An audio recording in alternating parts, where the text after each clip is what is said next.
Hello, I'm Bruce Haynes, General Manager for WBNI 89.1 FM, Fort Wayne's public radio station. In 1927, Bishop Edward Arthur Burroughs, in a speech to the British Association of the Advancement of Science, said, and I quote, "We could get along quite happily if aviation, wireless, television, and the like advanced no further than at present." That was 1927. Radio was in its infancy. Television was little more than an idea. And aviation, well, thank goodness no one agreed with him. I mean, just think how different our lives would be, how small our world would be without radio and television. I suppose we'd read a lot more. The art of storytelling would be quite important. There would probably be a whole lot more billboards. And we'd go to bed a lot earlier. Any news event would be history by the time we read it in the newspaper. We would never have heard of MTV, which is okay. Or Walter Cronkite, Fibber McGee's Closet, Bert and Ernie, Bob Seavers, or Hilliard Gates. I guess we're pretty lucky. Most of us depend very heavily on TV and radio. It affects how we live our lives, and it comfortably rests in our memories. For instance, I would wager the people of my parents' generation know by heart the opening lines of a certain radio program that aired Sundays at midnight. "Who knows what evil lurks in the hearts of men? The shadow knows." I would also wager that the baby boomers all know the words to Gilligan's Island's theme song. Just sit right back and you hear a tale of a... You get the general picture. But speaking of music, how's that for a segue? Fort Wayne's broadcast history boasts of some wonderful studio musicians. Back when radio was live, and there was no such thing as sound sweetening and retakes, names like Nancy Lee and the Hilltoppers, Joe Taylor and the Indiana Redbirds, the Down Homers, and the Blackhawks are all still familiar today.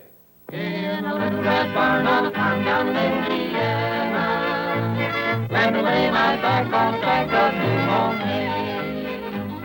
It all started in 1945, and Nancy, you recall the date? I certainly do. It was in July, the last Saturday in July. July 28th. 28th, you remember the date. We came to Fort Wayne. You're good at remembering dates. And we were on a program called the Hoosier Hop. And that was on radio, coast to coast. Mm-hmm. It was a fantastic program with, there was a little group called the Feed Mill Boys, made up of Harold Stout on guitar and Guy Fitzsimmons clarinet, and Bob Mills piano, and Steve Clark, I believe, on the bass fiddle. Mm-hmm. And then we had the Black Hawk Valley Boys. We'll show pictures later on. The Down Homers were there about the same time. Kenny Roberts, Judy and Jen, right. A sister team, and Skeet Cross. Nancy, can you Skeet and Pat.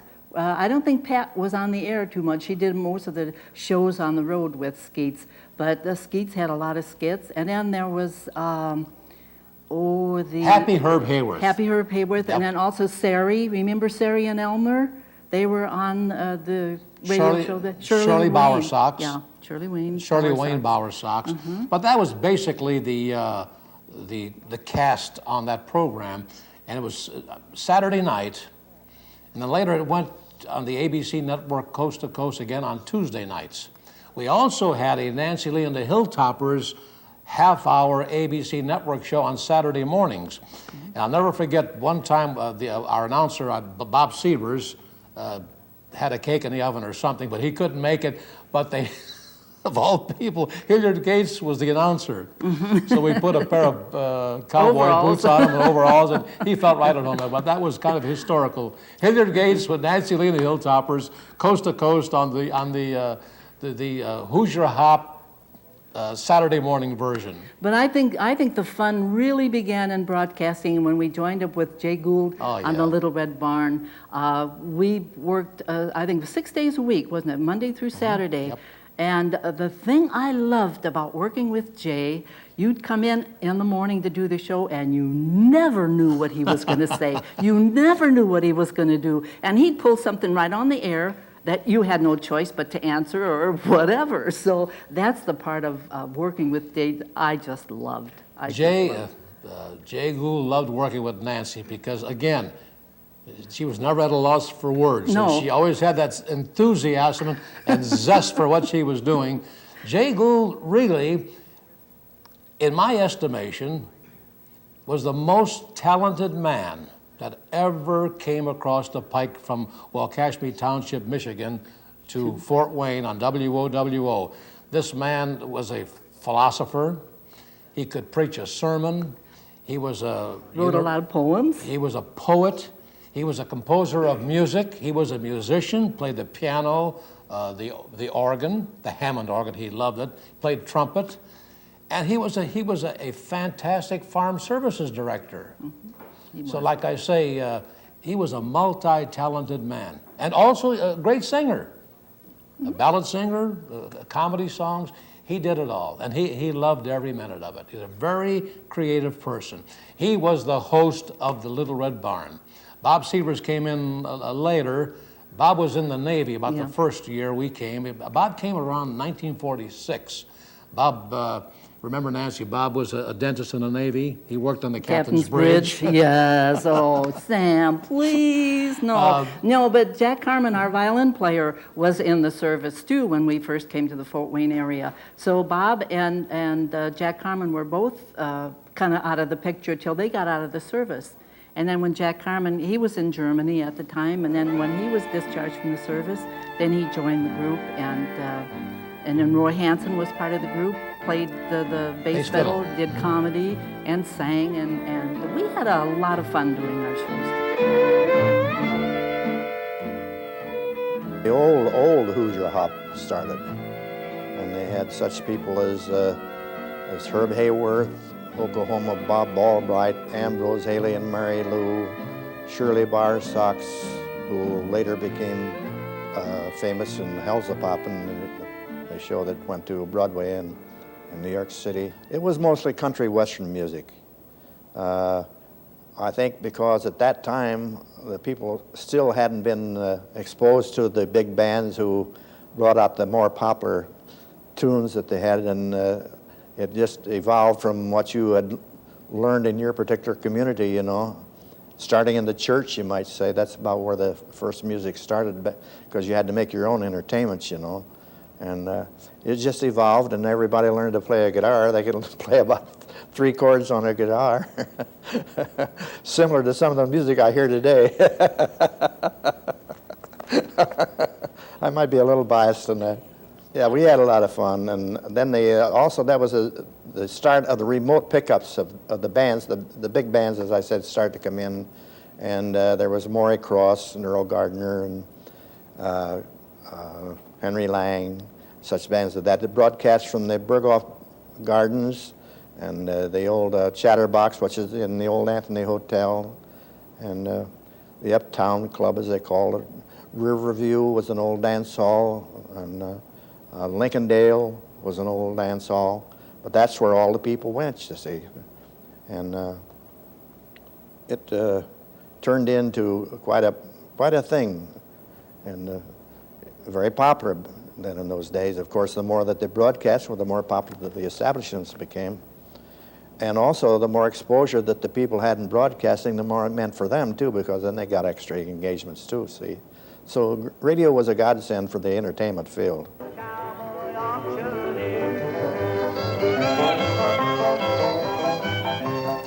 I organized the band, and then after a couple of years my record had been out, we had an advertising friend of ours who was in the advertising business, and Sinclair Oil Company was our sponsor, and he wanted a bigger studio. And so he moved us from what was then WKJG? what was then WKJG over to WGL. And that was on June 1st, 1950. And we were over there from June 1st, 1950 to November of 1967. With a broadcast every Saturday. Every Saturday. Live at noon. Live, and very seldom did we ever tape it. The only time we'd tape it is if we were going to be out of town, working on a show or a fair or something like that. Then we would tape Of course, it. everybody is aware of the hazards of doing live shows. Tell me about some problems. Well, a lot of mistakes, you know, that maybe the audience didn't pick up, but the musicians did. But one of the funny things, when I was telling about the Homer and Jethro Oh, yeah. one Saturday, We were doing a song called I Want Detroit City. And in that says, there's a line says, I want to go home. I want to go home. Oh, Lord, I want to go home, you know. And I was doing this song, and very serious, you know, being live. Of course, we made our mistakes. But the announcer comes into the studio, and, you know, just like they do now on television, they can hand you stuff behind, and people don't know it, you know. But in there, I have an audience, and so he comes in the side door, and he hands me a card. So I look at the card, and on there it says, we will buy you a one-way ticket. And I turned it over, and it said Homer and Jethro. And I looked at the main door, and there they was, peeking through the glass going. And so I hollered on the air, come on in, boys, come on in. Let's give them a big hand, Homer and Jethro. Come on, get right off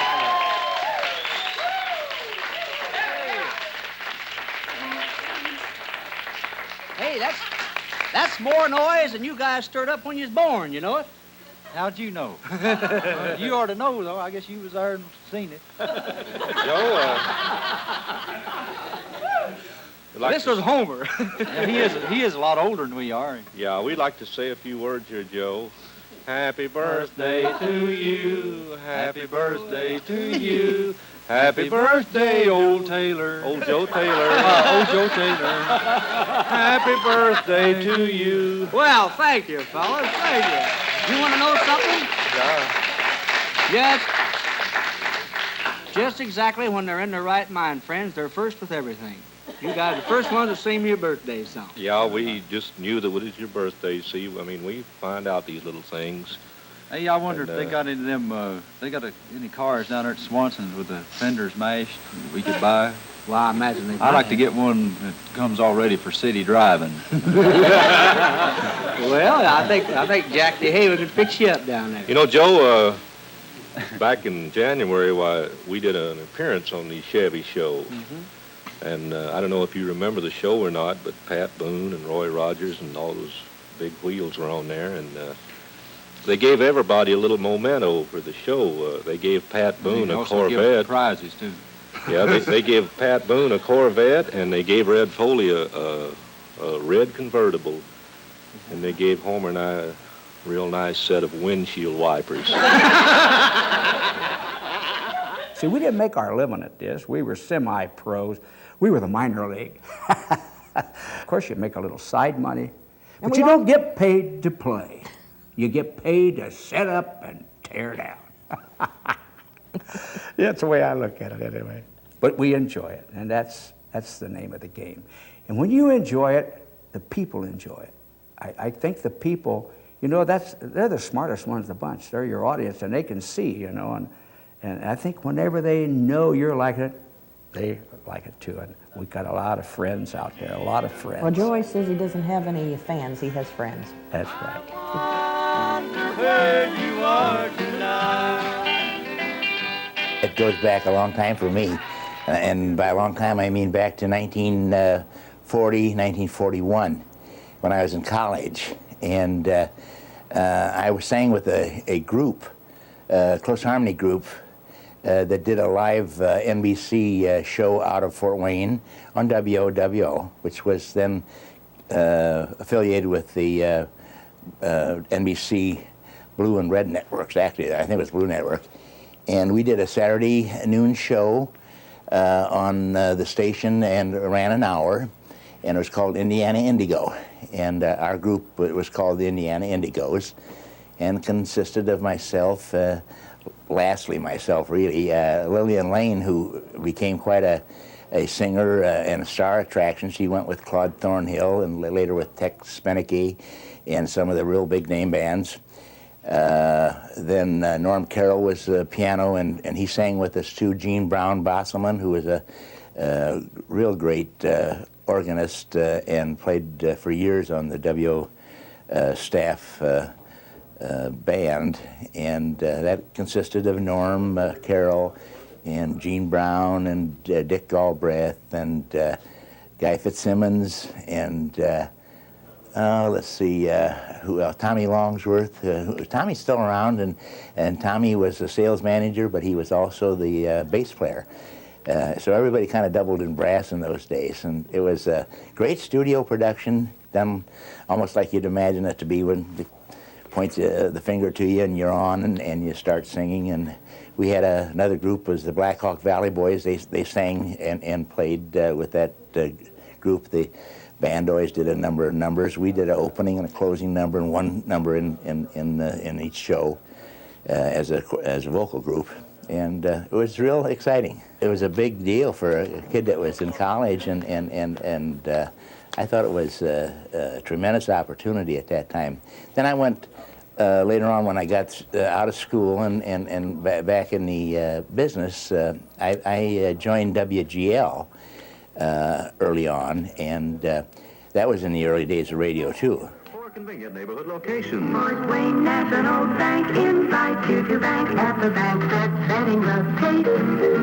Safe, sure, sound, secure. Fort Wayne National Bank. Clearing and cooler the outlook this afternoon. Fair and cool tonight. Tomorrow mostly sunny and a little warmer. This is WGL, the big sound in Fort Wayne. This is the best radio station. The hot spot on your dial. Fort Wayne third station, WGL. So stay and smile a while. Carol and Corky was a children's show on WKJG in the early 50s. It combined an entertaining and talented artist by the name of Carol Pop and a shy little pixie named Corky. Well, in the 50s, I came to Fort Wayne as a bride, and I was Carol Pop then, and I had a lot of fun with a puppet show that I had done in college and enjoyed. And then I also was an art major, so I had a lot of drawing that I wanted to do. So on WKJG, in the very first few months that they opened, with one camera and a bank of lights and a lot of eager people, we started with a children's show that was called Carol and Corky. And I had lots of fun with it. And I performed for about 4 years, and off and on. And we'd have an evening show just after the news, or just before, often behind Ken Neuendorf, who was doing the weather. So with the bank of lights on his board, they'd roll it away, and there'd be Carol and Corky ready to go. And Corky's doing fine. People ask me about him. You know, I've changed a little bit, but of course he looks wonderful. We'd have music that would start with a children's song, you know, da da da da da da da da da da. That was the theme song for Corky. And he would dance about, and then children would send letters to me and tell about themselves and send wiggly lines, and I would make something out of it. And that was fun because they all have interesting, you know, things going on in their lives. And then I'd usually have a safety lesson, and I'd illustrate music, which is what I've continued to do, the classical music like Peter and the Wolf and the Sarsha's Apprentice, and things like that that were of a classical nature. So that was what we did, and it was about a half-an-hour show. And 3 days a week. We didn't have to be daily. And of course, everything was live, and once you'd done it, that was it. It's all gone. I had dancing puppets, string dolls, and little hand puppets that fit on my hands and fingers. So it was, it was really experimental, but it was lots of fun. Well, where are you, Corky? Come on up here. I know you're shy. Oh, you're so shy. It's okay. Say hi to everybody. Well, what is this you have on? You've been on vacation. I can tell. Oh, there you are. Well, Corky's been very busy. You know, he goes with me, and he has different outfits, and he has a big sun hat, and, you know, and his tuxedo when he plays the piano. We used to have one part of his show that was Liberace inspired. We called him Corkyachi, and he'd play the piano. And he had a beautiful candelabra that would wiggle and sort of fall off of his piano. Remember that? Oh, I knew you did. Well, you have a pretty good-looking outfit. See, he's a pixie, and he gets away with a lot of things. Sometimes he's very naughty, but he really likes everybody, don't you? That's Corky. So cute. Oh, dear, look at this poor mother. What's going on here? Can you see what's wrong? Of course, you'd say yes. Look at this room is all messed up. Someone's been playing hard and left all their toys. Mother looks pretty tired, doesn't she? That's right. Well, if we look a little farther, oh my goodness, look at the front door. Someone's come in the front door and left their footprints. That's terrible. Isn't that awful? Poor mother's going to have to clean it up. And she's going to get tired and angry, but now look at this. Her little girl's going to help, and she hung things up, and she straightened things up. So mother's a lot happier, and we like to have happy mothers, don't we? Oh, and see, they're hanging things up. They're even putting their boots in the closet. I think that's really good, don't you? So that's what we'd suggest sometimes, wouldn't we, Corky? We'd try and help people tell things that were good stories. Now, sometimes we'd do a number face. Would you like to see that? Okay, this is 1, 2, 3, 4, 5, 6, 7, and 8. Can you see the face? There he is. He's a dapper fella. So that's a number face. You can add 1 and 0 and make some more too, but this is fun. We do things with numbers.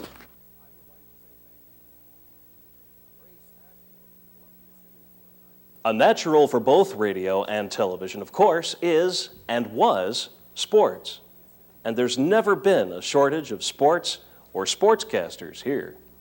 From the day I came, practically, I began to do hockey, and at that point began to do Indiana high school basketball. And in fact, 1953-54 was the first full year I did high school basketball, and was privileged to do the Milan-Muncie Central game, which was the thing that Hoosiers was made of. And that's probably one of the highlights of my life. I like the sports, the aspect as far as the humanity. The great stories about a youngster who overcomes a disability. May not be a great star, but he's out there playing, he's trying. The fathers, the mothers who have made so many sacrifices. I love high school sports for that very reason. No money involved. Your picture won't be in the cover of Sports Illustrated, but the thrill when that team wins, or when that team plays well. But I did sports with Gates for a long time. Loved it.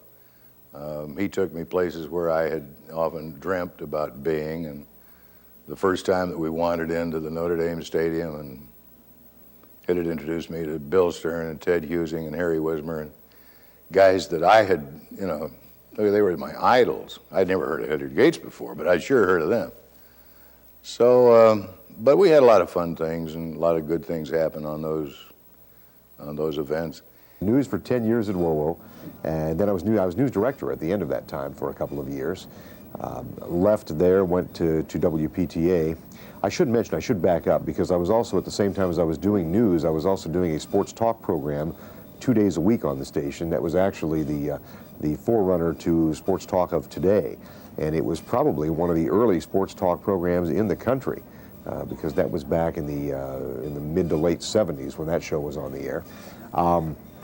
Went to work in television at WPTA, worked audio production, and also did the weekend sports there, and then was promoted and did some full-time news and sports anchoring at WPTA, and then left town briefly, real briefly, 6 weeks, came back from Atlanta, Georgia, and decided to leave the business. I decided to go into advertising, and I did that for 7 years.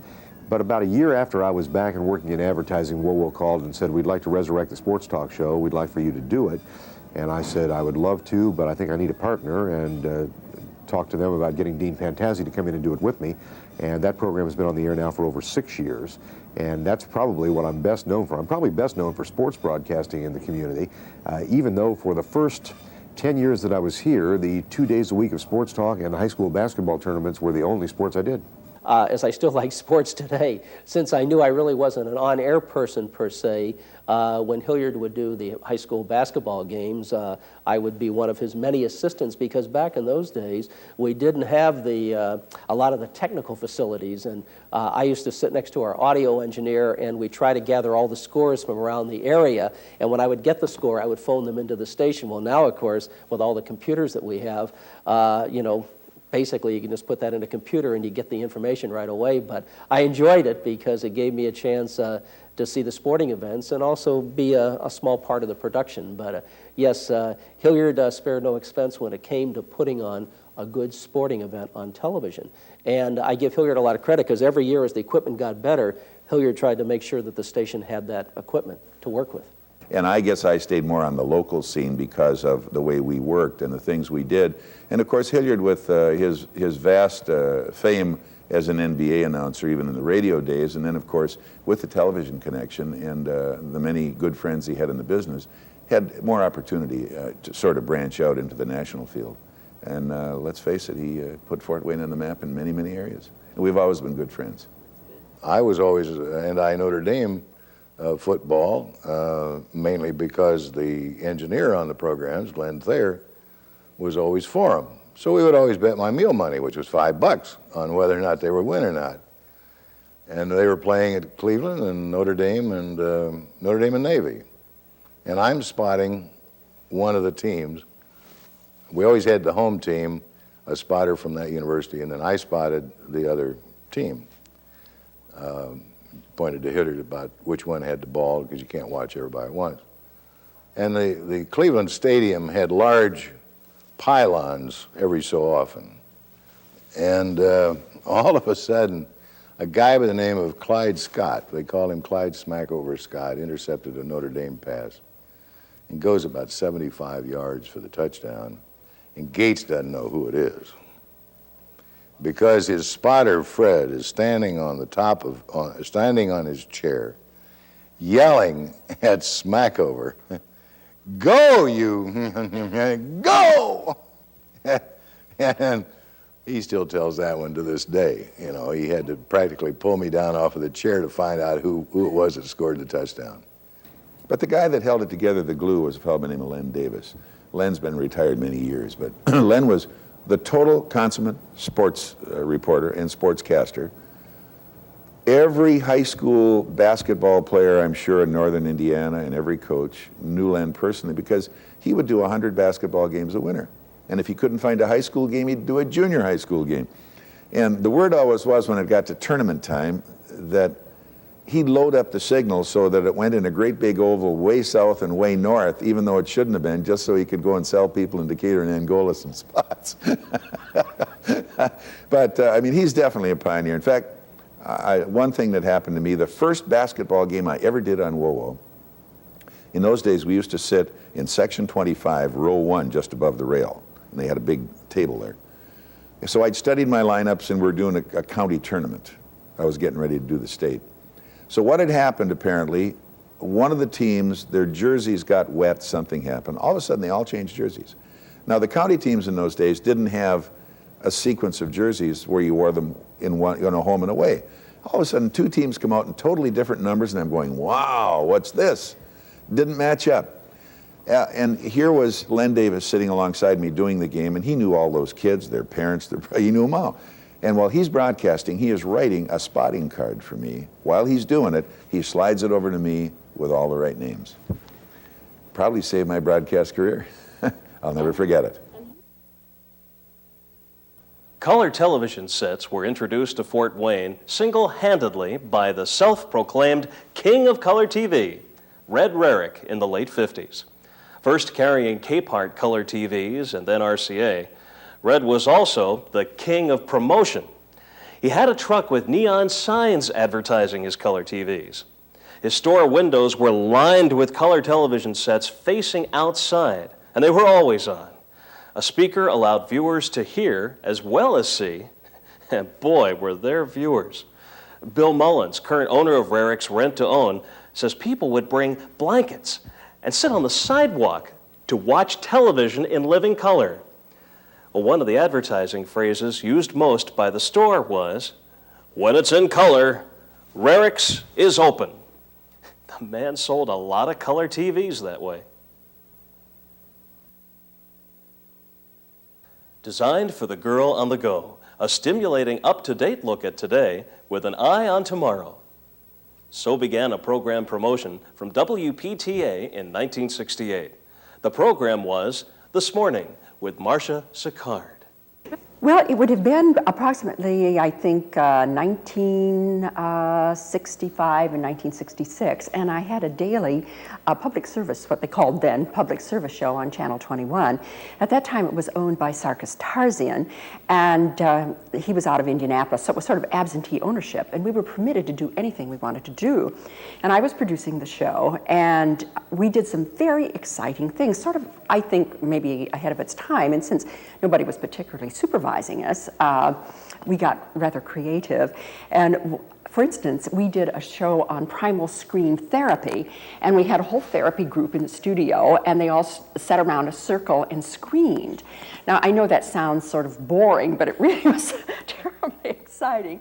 And then another time, we did another therapy group who to ensure trust, they stood in a circle and another person got in the circle and then would permit themselves to fall into each other's arms. And we did work with drug addicts out at IU, Purdue. They were doing some very special research at that time and went into the cameras and taped. We went down into the inner city the night that Martin Luther King was assassinated.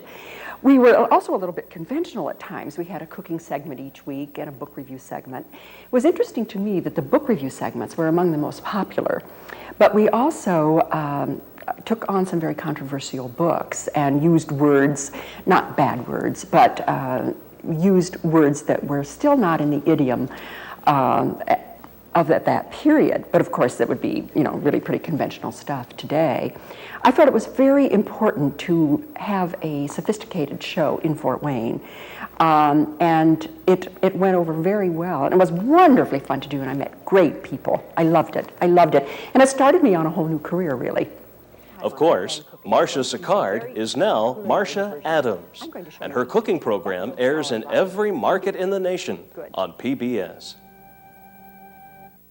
Bill Foster was an announcer at WKJG for years, and he also did the weather.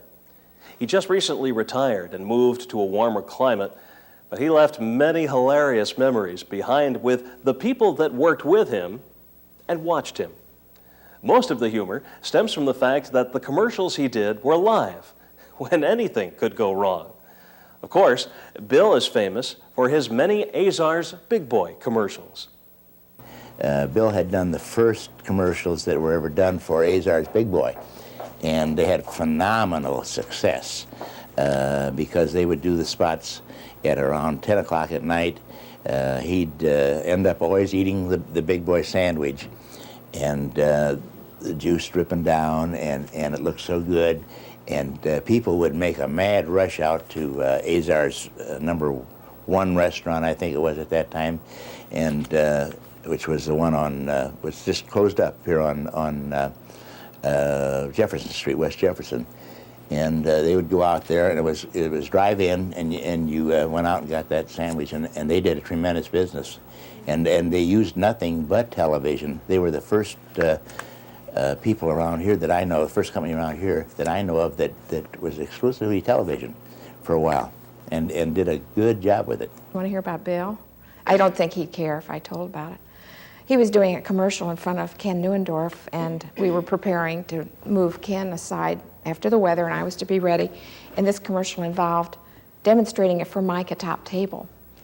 And I don't know who the furniture store was that did it, but it was a lovely table and 4 chairs, and Bill poured a little bit of oil, lit it, and then would wipe off the carbon and show that the table hadn't been damaged. And he practiced 3 or 4 times. So when it came time to do it live, he poured the oil, he lit it, and the fire didn't go down quite as fast as he thought. So he did go ahead and wipe it and said, the table's not damaged. He looked down, the cloth was on fire. He threw it aside to the chair caught on fire. But the showbiz went on, and the firemen arrived, and we all watched him on camera put out the fire, as I recall. But it was a wild experience. In that one studio on the top floor of WKJG was on the Purdue building, and the firemen coming in with all the equipment. Bill, of course, I didn't know as well in radio as I did in television. And Bill was pretty exciting because of the things he used to do on the Big Boy television commercials. And I'd give the guy credit. He had the guts of a burglar because he would try anything. And it didn't even have to work right, but it was successful because it was live, you know. And I'll never forget the night Bill took the great big slurp out of the big boy and the stuff was running down his chin. But it was graphic, it was graphic. And Bill never lost his manner, you know. As the longer he stayed there, the more he was like Bill. He cloned himself every day. I never saw the guy any different from when I first saw him. I think it was amazing. He didn't really age. His presentation was good. His eyes were always a twinkle. And I mean, he's part of the legend, no doubt. There's a great story Bill himself tells about a commercial he did for a mattress company. Now, in this particular spot, Bill, along with a beautiful female model, were to stand together with a mattress in the background. Bill said a few lines and stepped off camera. The model said a few lines and was to also step off camera. Then the cameraman zoomed into the mattress, and Bill delivered the last voiceover off camera from a cue card. Well, rehearsal went fine, but when the spot actually aired, things didn't exactly go as planned. Bill, the consummate pro, delivered his lines and stepped off camera. The model delivered her lines and froze. She didn't step off camera. But the cameraman, following his shot sheet, zoomed right into the mattress just like they had rehearsed, only the model was in the way and the shot was actually a close-up of her chest. At which time, Bill promptly delivered the final line of the commercial, unaware of the situation. The lines, "Notice the fine construction that will give you years of enjoyment and satisfaction." Apparently the phone ran off the hook and probably sold quite a few mattresses too. People always ask, is it always more fun back in those? You know, as time goes along, things get to be better, and so the golden age of television was the golden age. And when you look at some of the old golden age programs, it brings you back to the reality that some of them were quite as good as you remember them. It was a different thing. It was work that you would do on the spur of the moment, and I think the way I would probably describe it the most is that you would, if you're in this business and it's intriguing and it's fun and it's fast-paced and so forth, you would do a show, and if it were live or semi-live, which you would have maybe film inserts or tape inserts and so on, you would do the show, you would get the high from the show, and you would be done with the show. And nowadays, what I find is that you have much more time to work on a show, so you really don't get kind of that high and that low peaks. But in another sense, it's just as much fun today because you still have to make critical decisions about what you're going to do. And if you're a creative kind of person, what I feel that they have today that I didn't have back then was so much more control because of the product finally that goes out on the air. And basically, it's because most things are not done live, that you have the opportunity to shoot them, you have the opportunity to look at them, to do better selection, do better graphics, and so forth. So to answer it, I'm not hedging the question, it is that it was a different kind of atmosphere. The other thing back in those days that I feel very fortunate in the fact in my career is that we felt kind of that we were pioneering a medium because when I think back, like graphics today, the graphics are just so super. They're computer generated and you can have things fly in and fly out and do all sorts of wondrous things with it. Back in those days, I recall just the simple thing of putting a score on, a baseball score. What we used when I first came to Fort Wayne was a menu board that actually you see today in restaurants with plastic letters, and you put the team's name on it, and then you put the score in this menu board, and it's black. And what you did was superimposed it over the picture, which is different than keying it in today where it cuts out the letters and so on. I can remember I came in September, and in November there was a general election. And we had these menu boards that were kind of mounted to wheels where you could roll them and they would roll up through the picture frame. And I can remember being in the studio with 4 other floor people, and we were all, as they went on, they were shooting one side of this rolling board, and I was down there, putting the numbers, the tabulations on backwards, upside down, and the board would move up and I'd try to do this. That was our graphic, and in news gathering, you used a lot of still photographs. You used a lot of Polaroids. Back in the 50s, film was not really in this market to that extent until about 1959. Then we started using a great deal more motion picture film. So it's a different kind of thing. It was intriguing. It was fun to be a pioneer. Today is the same thing. You just have different avenues of challenges that go on, and for, as I say, with a creative type individual, I think they just shifted it over. I wish, you know, that I could sit down and be able to edit like they do today. They can split, you know, 1/30th of a frame and so forth, and use all the graphics, but that's where we progressed due to technologies. I saw this television studio, you know, just like we're in right now, and when they said, would you like to get into television, I said, yeah, and I really didn't know what I was doing. And you have to remember, in those days, very few people had actual training. Most of the technicians, they literally hired right out of high school, and very few of them even had any kind of technical background. You learned on the job. And a couple of the people, in fact, Bill Nichols, who's the current general manager at WKJG, really taught me. And Bill has a production background from Michigan State University, so he was well schooled. And I really didn't know what I was doing, but I lit the sets, and I, you know, in those days, you know, production people didn't handle the cameras. They were handled by the engineers. But I learned about production, but I really liked the people aspect of the business, and I somewhat knew my talents weren't really on the air. I wanted to help people and teach them about television, and so that's why sales attracted me, because I could tell to people the appeal television had coming into people's homes, that it was a good medium for an advertiser. And so that's why you might say I got from, I never really was in front of the camera that much, but I was out among the public. I've often said it, radio and television, neither one are as much fun as they used to be. Of course, I started in television when it was fairly new. In 1955, everything was live. Videotape hadn't been invented. Everything was in black and white. You didn't have character generators. You didn't have anything. All you had was live and what they would go out and film.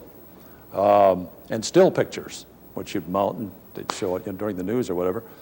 And it was a lot of fun. Of course, anything that's relatively new is. But I had some experiences that were, I look back now, it scared me to death, that happened on live television. And in fact, when I was at Channel 21 doing my talk show, Crosstalk, when we first started that, it was taped, and I didn't like that, and I talked them into letting me do it live.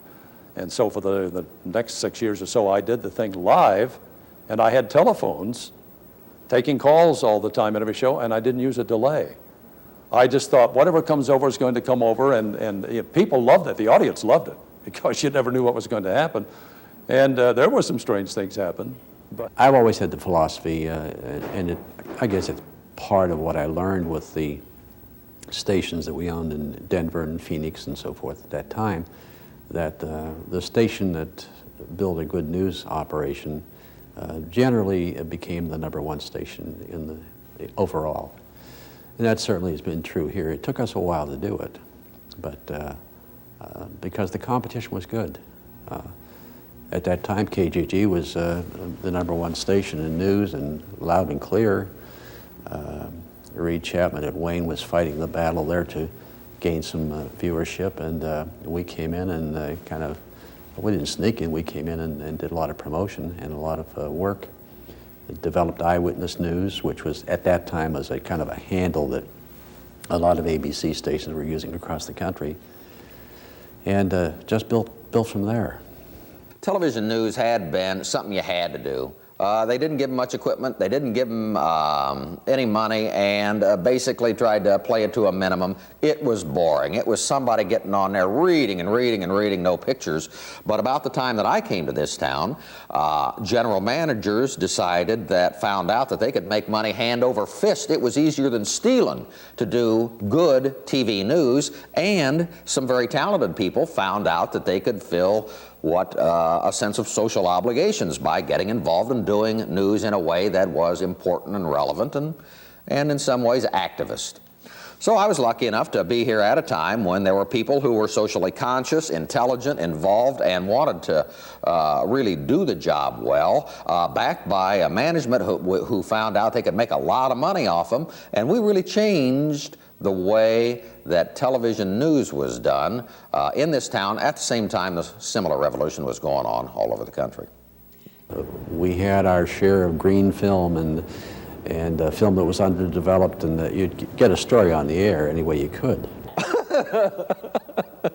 Oh, it was a daily trial. Film. First of all, you didn't get the right filters in. The color was always wrong. So if you saw blue film, you knew the guy didn't have his 85B in there, and he was using tungsten film and didn't have the daylight filter in, and you saw it a lot. And then if it came out too orange, you know he forgot to take out the outdoor filter when he was outdoor with outdoor film. And then once you brought it back, you had to put it into the processor. The processors ate about half the product. Once you got that done, you had to take it out and physically splice it. And the sound was 24 frames, 1 second away from where the picture was, so you had to play with that in your mind all the time that you were editing through the thing. And then we had a thing called a B-roll, which is the speaking parts were on a B-roll and the just video voiceover parts were on an A-roll. Well, when one of them broke, the whole show went down the drain.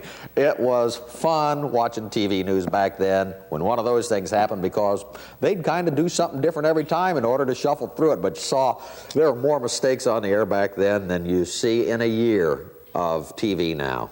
But that was okay because people didn't know.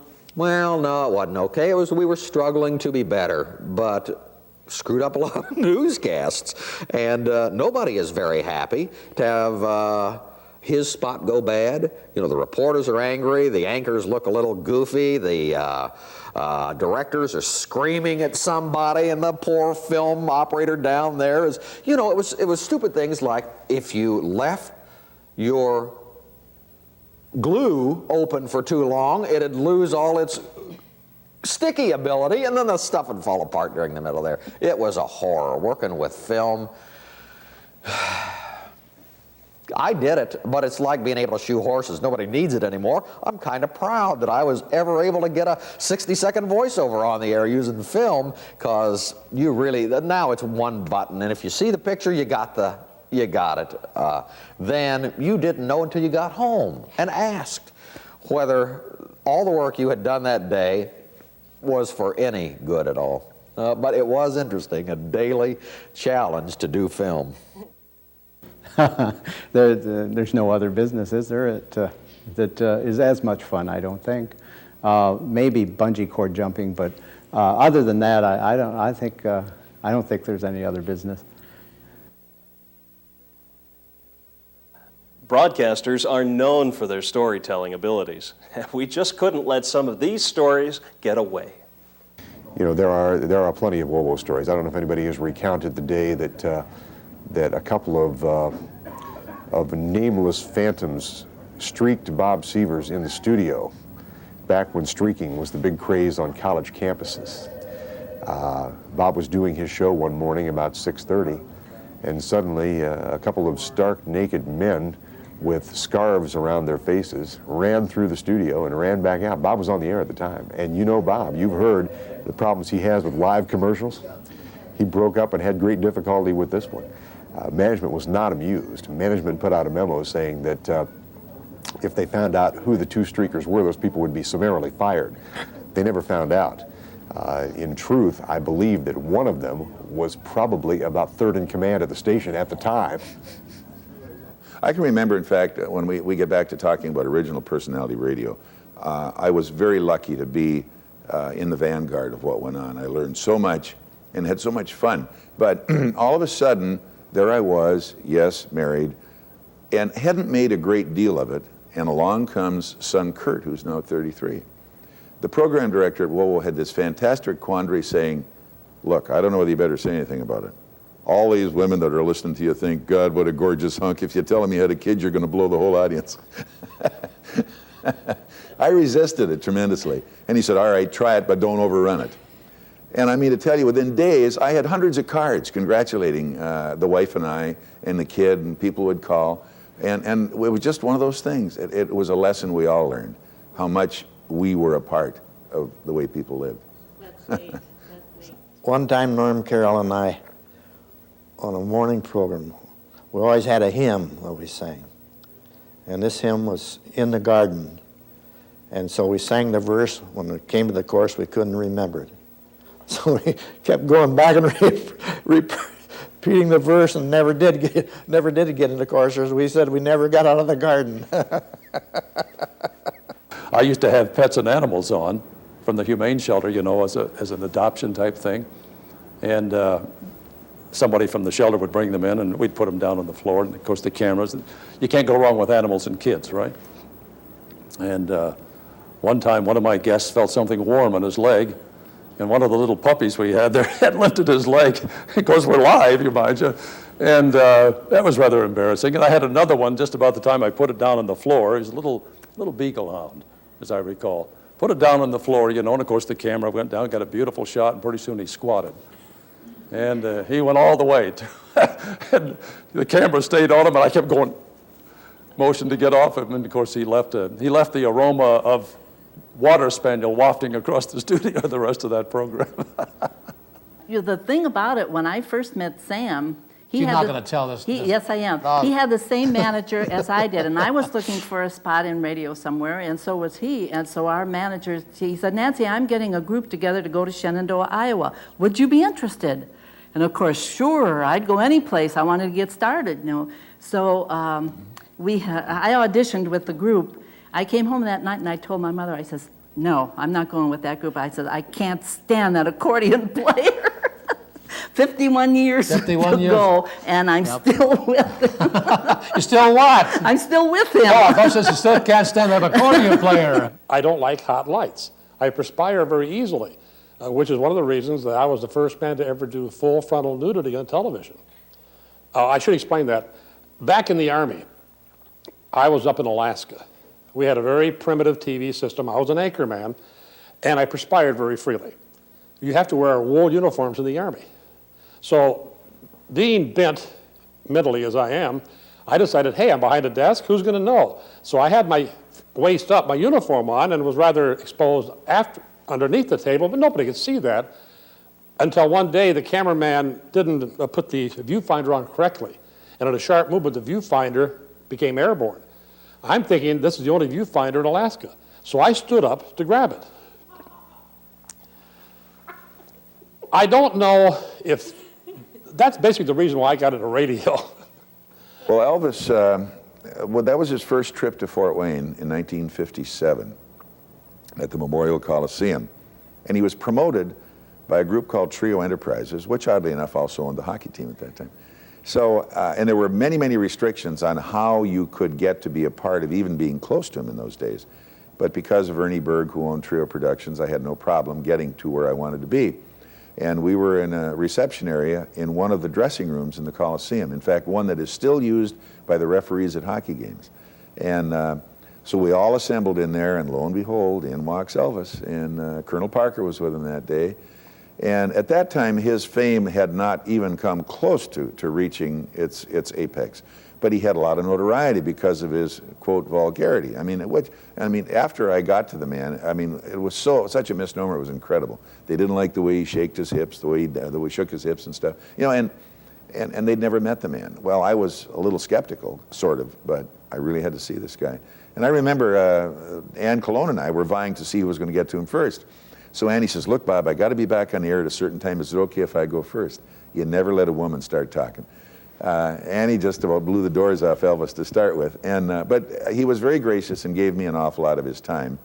And therein lies the picture that we have of me doing Elvis. Now, I have another picture of that same interview at a different angle, and he's sitting there with his knees pulled up under his chin. He had a big hole in the side of his pants. And I don't know where in the heck that one is. But he was the most polite man I have ever interviewed, totally gracious. It was yes sir, no sir, etc. And after I did it, you know, in those days, I guess we never thought about the people we met and what we should do with them. All the famous people that so many of us have met, we never documented at the time. They just were another experience in a day's broadcast. Fortunately, there were pictures taken of this, and we had it put together in pretty good shape. But it was just amazing the reaction we had from that entire operation. This Wayne Dog Food program, they didn't have any special events or any sound effects back then, you know, where they could, and they wanted a dog bark, so I barked like a dog, and I made more money barking like a dog than I did playing for the program, see? Shows you just how smart I am. I'm afraid of heights. I mean, I kiss a tall girl, I get a nosebleed. And I did a thing on the radio one time saying, come up with the craziest idea for where I can do my show, and I'll do it. Oh, the winner was the owner of a drive-in theater. Well, that, I figured, not too bad. Screen maybe 20 feet wide across the top. I got there. He showed me inside the screen this little ladder about this tall, this wide rather, going up forever past Jupiter. And I had to climb this silly thing in the dark, and ungodly things in that screen, to get to the top, carrying all my equipment. Got to the top, threw the flap door open, and the top of this drive-in theater screen is about maybe 4 feet wide on a 90-degree angle. And there's a pigeon up there who really does not understand me being up there. And I sat there for 3 hours, bared white knuckles, trying to do a radio show. And it's the 4th of July, they're shooting off fireworks. I've got a pigeon attacking me, I've got fireworks going off all around me, plus, you know, vertigo. I'm thinking, you know, where's Alfred Hitchcock when you need him?